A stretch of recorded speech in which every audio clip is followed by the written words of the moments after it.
Anton, you like mustard, right? Yeah, I'm a mustard guy. I feel like I've seen mustard on your shirts before. That's embarrassing.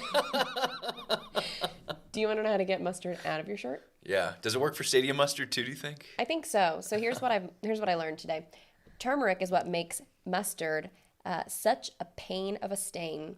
Its color is often embedded inside a garment's fibers. Before laundering, you may have to repeat these steps. First, remove as much of the mustard as possible, scraping it off with a butter knife. Do you have a butter knife? I do. I have Great. a few. Second, pour hot water through the stain. I'd suggest using a tea kettle. Do you have a tea kettle? Yes, I have that. Great, you're doing great so far. Third, scrub the stain with laundry soap and a brush. Do you have those things? Yeah, I have a brush. And last, dip the stain into a solution of bleach alternative and water, then launder. Okay. That sounds doable. Yeah. Do you have anything for like chain grease for like my bicycle? I could tell you about how to get grease out of your clothes, but I don't know, maybe we should open the show. I think we're filming. Yeah, probably should. All right. Yeah. Welcome to All Things Green. I'm Shelby, here with my co-host Anton to discuss a variety of topics from across the sustainability and laundry universe. Anton, how are you today? I'm doing very well. I'm much smarter in my laundry trivia now. Yeah, I wanted to bring this book today. It's called Laundry Love by Patric Richardson with Karin B. Miller. Shout out to Karin. Because I love this book for all sorts of reasons.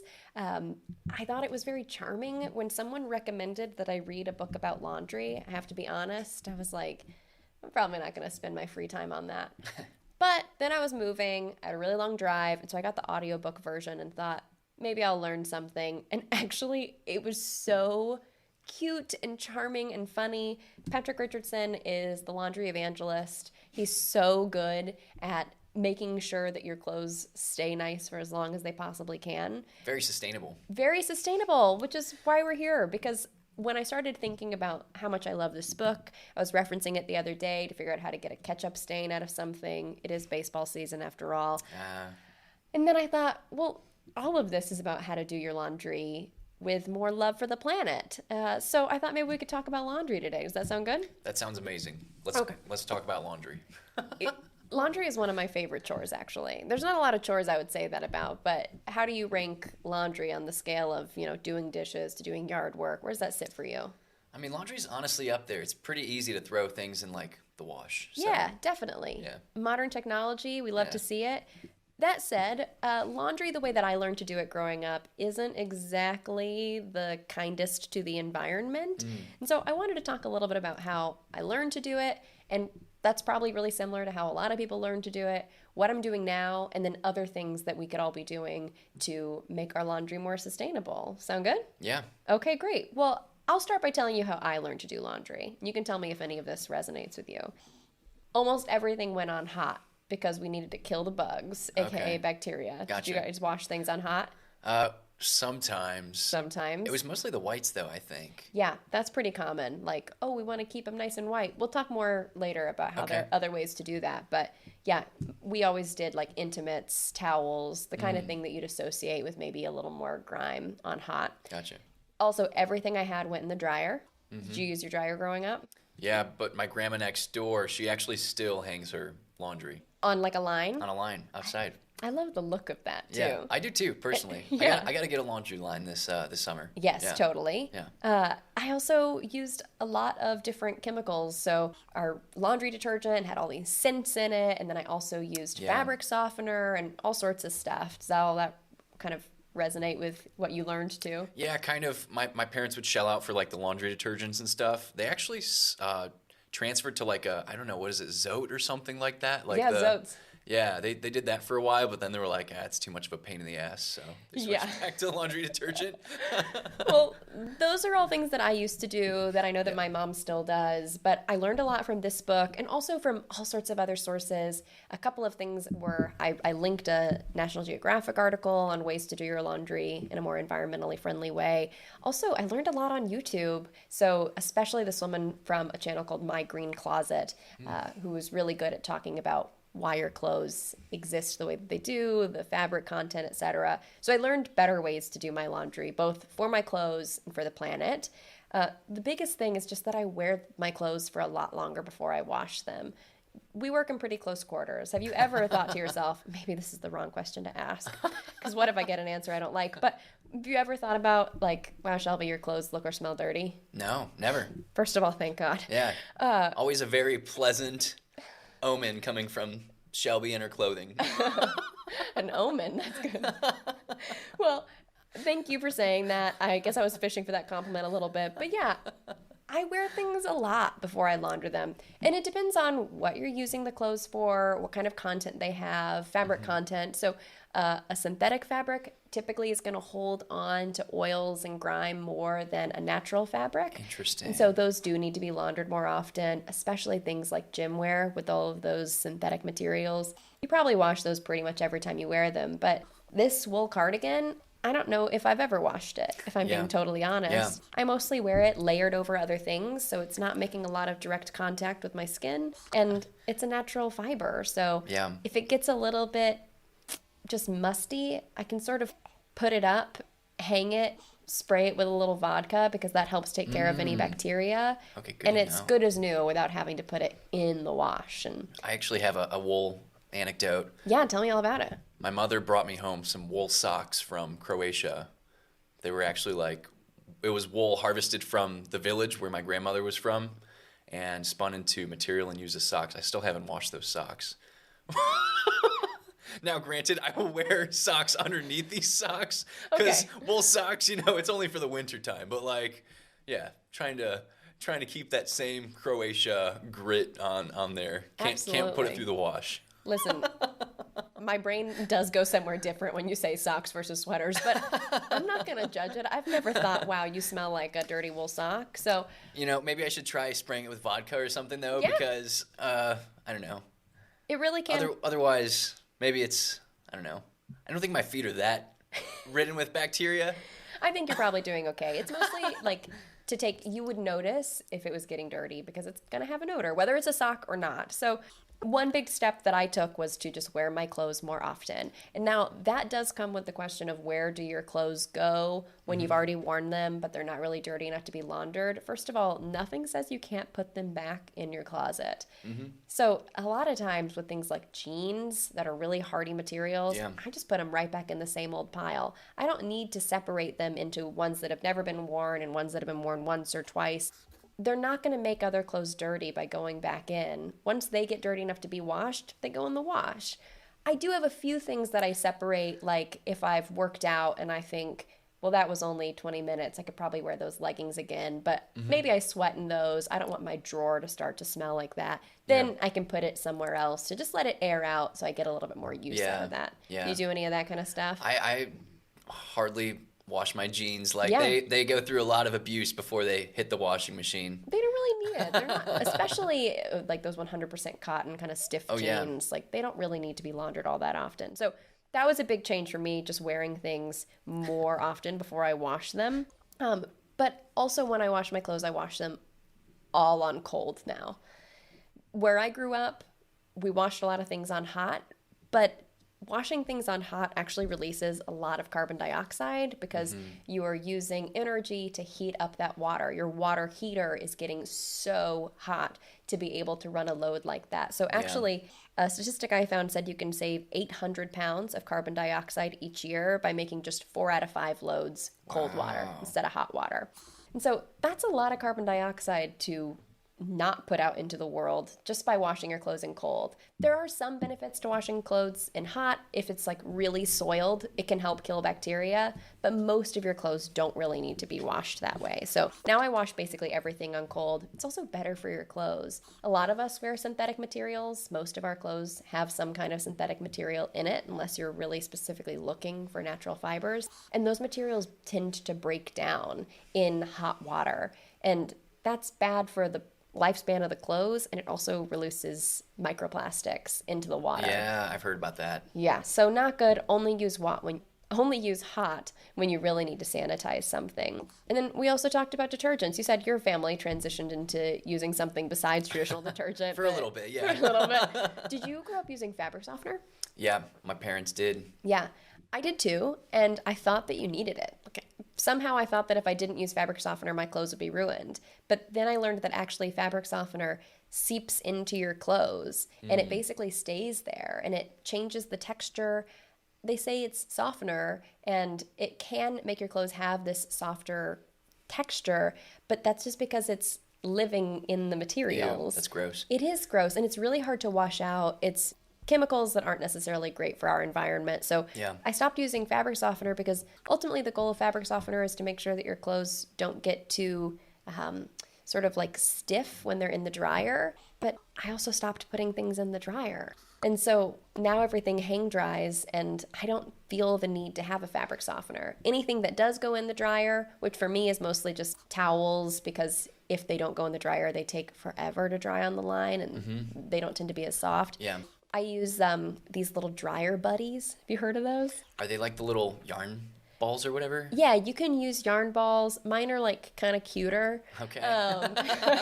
They're like, Ouch. yarn balls are probably better ultimately, but I'm going to use what I have because I have them. Mine are little plastic cacti, that have all these little pokies. And so they kind of just tumble around so that it reduces that static electricity in your dryer and keeps your clothes separated so they dry quickly. But a yarn ball does the same thing. It just absorbs, a wool ball, I think is what it is. Yeah. Absorbs some of that moisture and tumbles around. So those are some of the things that I've made changes on. But there are other things you can do. You can also just switch to like a fragrance-free detergent, or you can switch to a low to no plastic detergent, something like Lazy Coconuts and Earth Breeze. Those are two companies that make eco-friendly strips that come in cardboard packaging, so you don't have those big bulky detergents.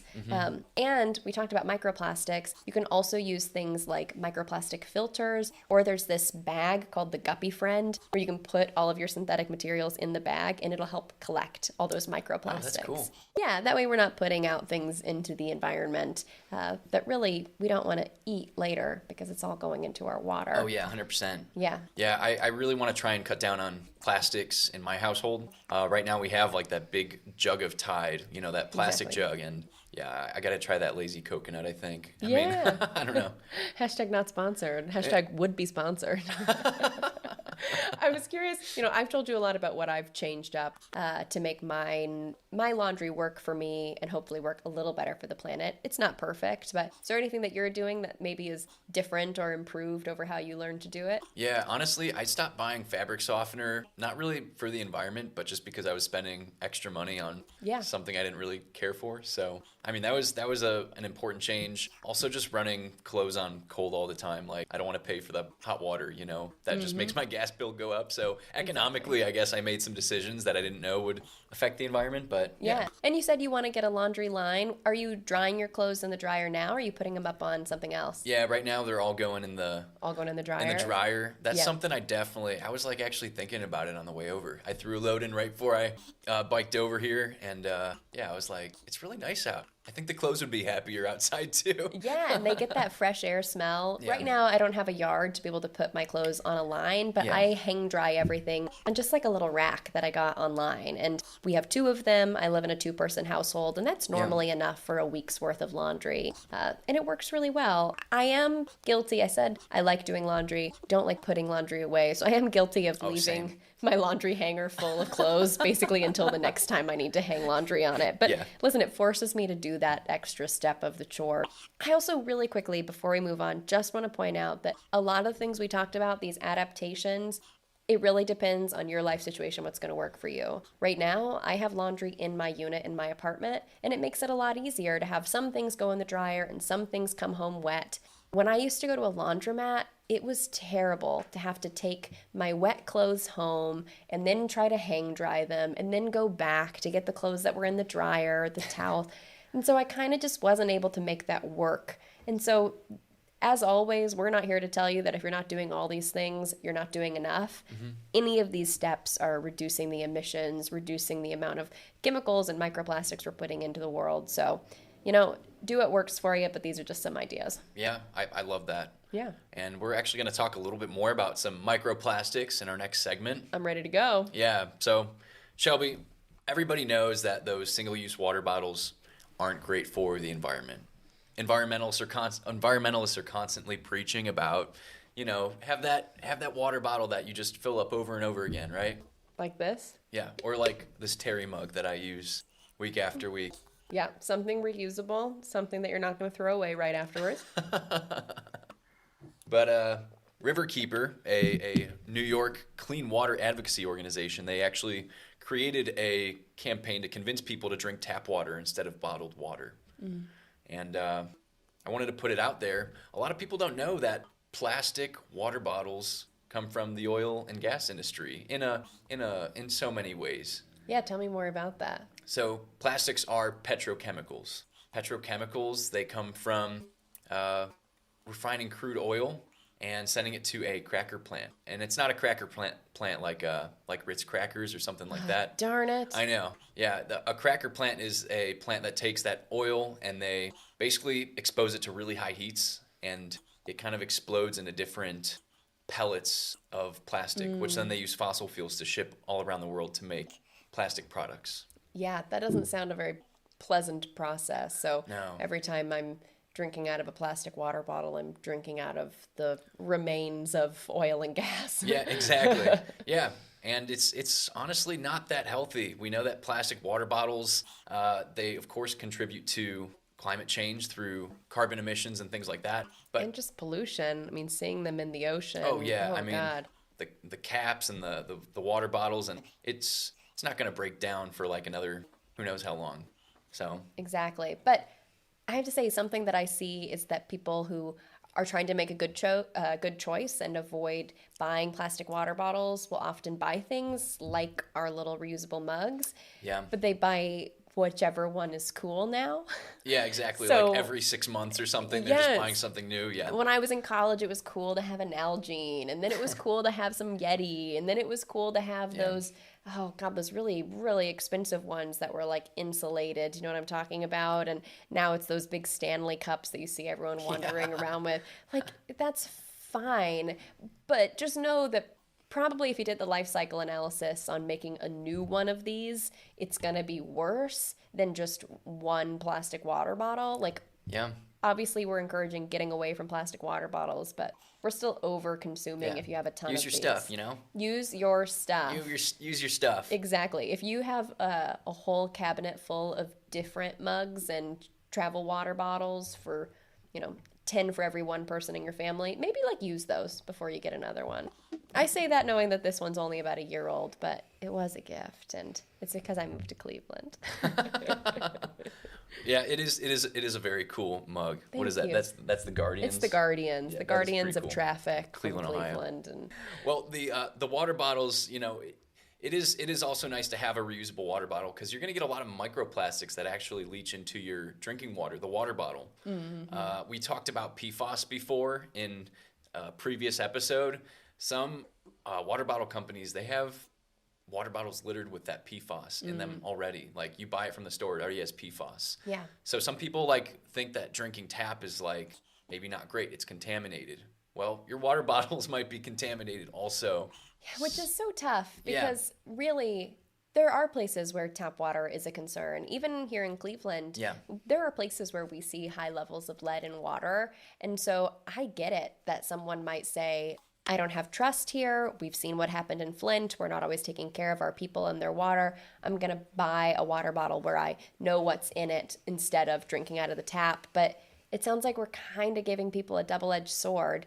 I think we also probably should point out that because there are sometimes real concerns about what's in tap water, yes, you can get a water filter. I have a water filter so that I can drink all the tap water I want, and it's Yeah. going to filter out lead and other particulate matter. But not everybody can afford a water filter. They're not that cheap. And so Yeah. I can see why a family might say, a low-income family might say, well, I don't trust the tap water, and for $10 I can get a bunch of plastic water bottles Yeah. versus spending $80 on a filter. So again, same with the laundry thing. It's Yeah, sometimes it comes down to economics. Yeah. I think it'd be cool to see some type of nonprofit or organization kind of step up and kind of be a stopgap, get a grant to maybe install water filters in people's homes. We can't fix the infrastructure overnight, but that water filter is still going to be helpful even after the infrastructure's fixed. That's true. I really like that idea. Going in and putting in some water filters in people's homes who need it, so they're not getting poisoned or Yeah, things like that. listen up, nonprofit professionals. We've got an idea for you. Yeah, go figure this one out for me. So, a lot of these plastic water bottles, from cradle to grave, It's really not great for people or the environment. You know, you're kind of patronizing the oil and gas industry indirectly with these single-use plastics, but also just that litter. Even if they get incinerated, we've talked about pyrolysis before. You're going to get these nasty emissions in low-income communities when they're incinerating water bottles. So Yeah, definitely. I'm so sorry to bring the mood down. I mean, plastic water bottles aren't great, but we could talk about something happier. I know that there's more laundry to discuss. I know.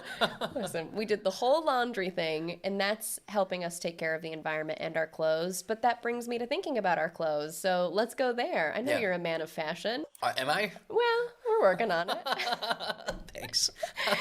I wanted to talk about the sustainable fashion pipeline because ultimately this is something that I'm really interested in as a person who really likes clothes and style and expressing myself that way. And this is probably one of the biggest traps that I fall into as someone who's interested in the environment is going, I can just keep shopping if I just buy from the right places. And there's probably better ways for me to do this. So I thought I'd talk a little bit about the impacts of the fashion industry on environmental issues and also human rights, and then some of the tactics that people may take to push back against the status quo. Sound okay? Yeah, I'm excited. Okay, cool. So I wanted to start with a few disturbing statistics. So first of all, less than 1% of clothing materials are ever recycled. It's a pretty small number. That Yeah. means that every year the fashion industry throws out about 92 million tons of waste. Holy Moses. It also consumes trillions of liters of water to be able to wash and treat and color and dye clothes. And all of those things leach microplastics back into that water supply. Did you say 92 million tons? 92 million tons of waste, Waste. of like wasted fibers Yeah. or other pieces of that economy. I mean, I can't even imagine what 92 million tons looks like. It's enormous. And then also, yeah, the trillions of liters of water that it Yeah. takes to prepare, treat, clean all of those clothes before Yeah. they go out to you. We do see, we said only about 1% of clothing is ever recycled, but a lot more of clothing is donated. But the hard part with that is that very little of what is donated is actually resold in stores. So some of that becomes fabric waste, and some of it is just shipped off in bulk to far-flung corners of the US, places that probably still don't want all of our fast fashion, terrible quality, style forward and not function forward clothing.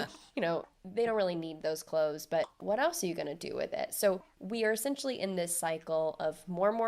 We're buying more clothes than our grandparents ever did, way more, Yeah. and then also not keeping it for very long. And that's partially because clothes are not really built to last in most traditional accessible stores. Do you ever find this when you're buying something new, thinking like, I'm going to wash this, it's going to disintegrate? Yeah, I shopped at like H&M for a little bit there, Yeah. right? They're like cheap clothing Yes, that like just feels like it's like paper thin. exactly. Yeah, it's crazy. But you can get all the latest styles Yeah. that came out yesterday, today, and look the part. And that really appeals to people Yeah. because we live in a society where you want to fit in and you want to appear that you're keeping up. Right. So it can be really tough for people to understand the impact when it's so easy and accessible. It's cheap. I can wear it for a few days and ultimately it didn't cost me that much. But Right. it cost the world a lot. And that's not even talking about the human impact. So garment workers are historically extremely exploited. Yeah. So there are millions of garment workers worldwide. Most of those garment workers are in Asia, Latin America, and Eastern Europe. But then they're selling those clothes in the US, Canada, Western Europe, Japan, and Australia, more wealthy countries that are consuming high volumes. Yeah. So why are they made in those parts of the world? Because of lax labor laws and lower costs. Even when you think about having to transport buttons from one country to another country that's going to sew them on, to another country that's going to treat and process and dye it. I mean, it's going all over the world Yeah. for one t-shirt. I never even thought about that. It's still cheaper for most companies to do that because we're exploiting workers. Yeah.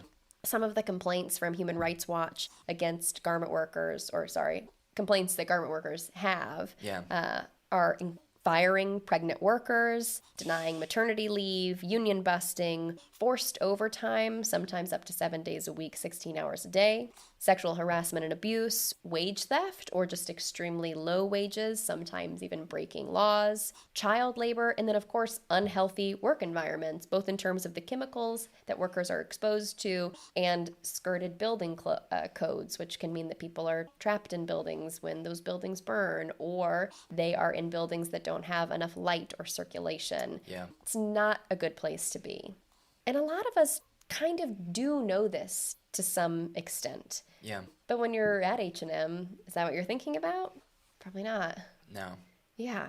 So that's the downside. But there are things that we can do. In our economy and finance episode, you talked about our buying power as consumers, right? Right. Yeah. You were talking about buying local veggies, trying to support local economies. Sometimes that's hard with clothing because you can't really grow a shirt in your backyard in the same way you might be able to grow a tomato.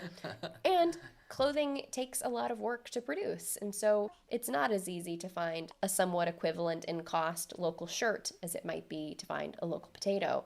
But there are things we can do as consumers, help us unlearn the ease of access to some of these cheap, fast fashion clothes to do other things. And I'm mostly doing this to remind myself when I think about buying the next cute thing that this is the alternatives. So none of these are necessarily right or wrong or better than the others, but I just wanted to talk about options. So let's start with thinking about the capsule wardrobe. Have you heard this term? I've heard of the capsule wardrobe. Do you feel like you have a capsule wardrobe? I feel like I have a pretty small wardrobe. I don't know if it's a capsule wardrobe. I was just talking to one of our producers saying, I think I might have to go thrifting to get a few more outfits so it's not the same 5 outfits over and over again. Well, maybe we should make a stand and just wear the same stuff over and over again.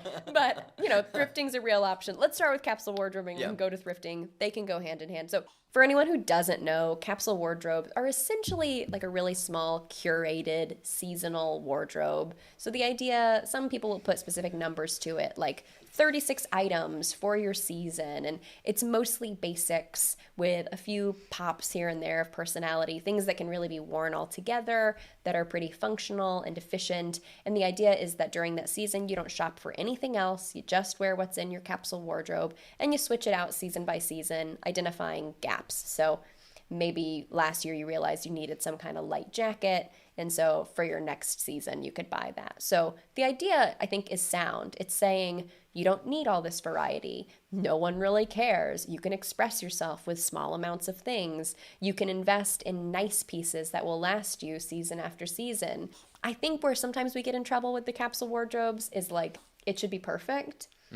Oh, get your perfect. It has to be 36 items. And then you get rid of stuff because you want to reach that goal. And then you buy more stuff. And you buy more stuff so that you have the right black t-shirt because now everything needs to match. And so that's not to say, like, don't do it. Just be mindful of, like, don't get rid of stuff just to get rid of it if it's still functional for you.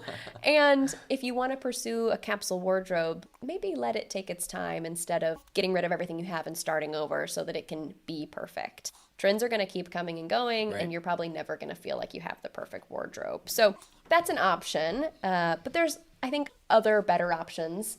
One of those you already mentioned, which is thrifting. Tell me about thrifting. Are you like an in-store thrifter? Are you thrifting online? I'm an in-store thrifter. I go to Value World in Lakewood. They have a lot of good stuff there.